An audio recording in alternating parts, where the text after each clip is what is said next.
right, hopefully you got your lesson book close by, this one.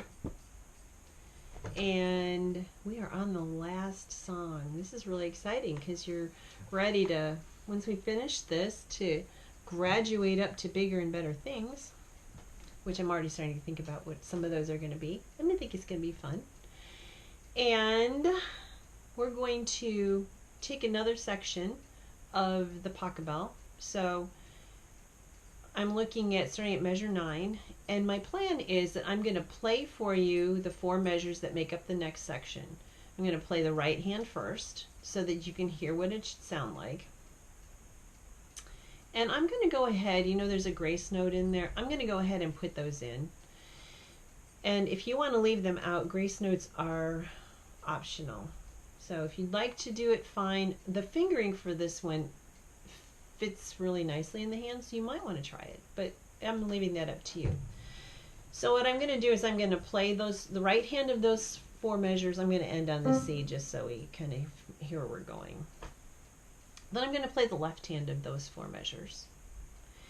And then I'm going to do that same thing with the second section. But the nice thing about this is I thought one of the benefits for you might be in this section, particularly like the 9 to 12, is just a little bit, each of these are getting a little bit more challenging, and so I thought it might be helpful for you to have the option of playing one hand with me playing the other hand. And the nice thing about being on the video is that you can always just rewind it and do it over again if you want to. So I'm starting at number 9. You can follow along in your music looking at the notes while I'm playing. One of the challenges that if you're just looking at it, you're probably saying, wow, that looks like a lot of notes, measures 11 and 12. But the nice thing about it, and you probably do see they put some finger numbers in there for you, but the nice thing about it is it's just really kind of like scale passage. It's not difficult. So if you can play a scale, you should be able to play that section.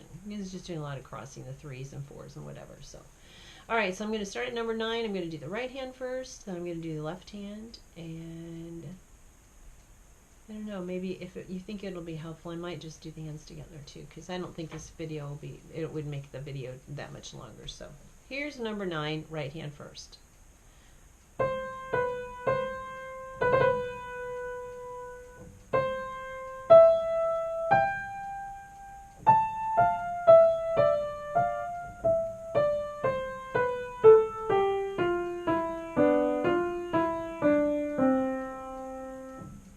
So there's the right hand. Here's the left hand. And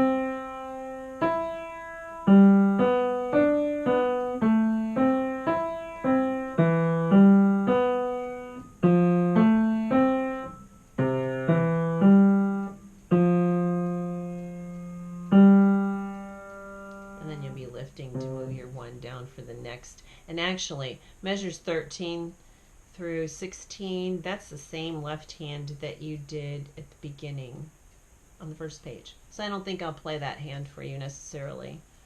Although maybe I might, just so that if you wanted to try to play the right hand with it, I'll do that. So, okay, so here's those 4 measures I just played hands together.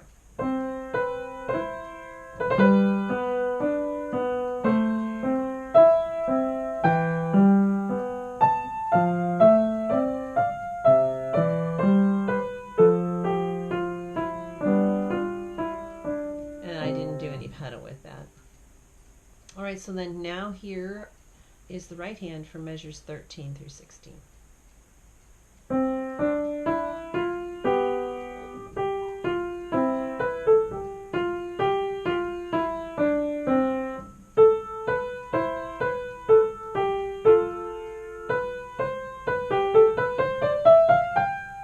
And that's where you're going with the second page.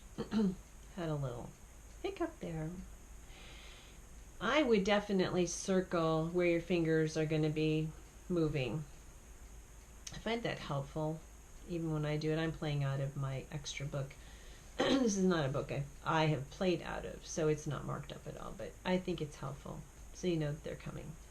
All right, then your left hand of this is just this.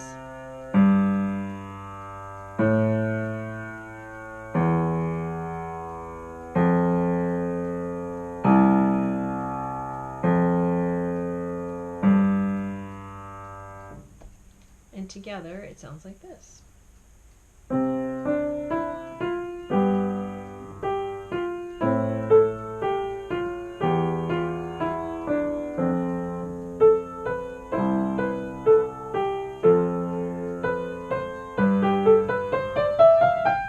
It's not just because they're blacker doesn't mean you have to play them faster.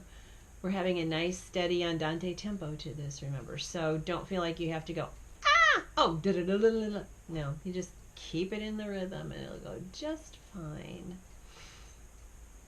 The pedaling is going to be a little bit different.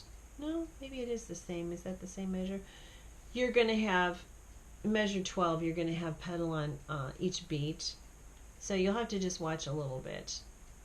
Because of what the melody notes are doing, for instance, like you see there's a second in measure 13, there's a second pedal.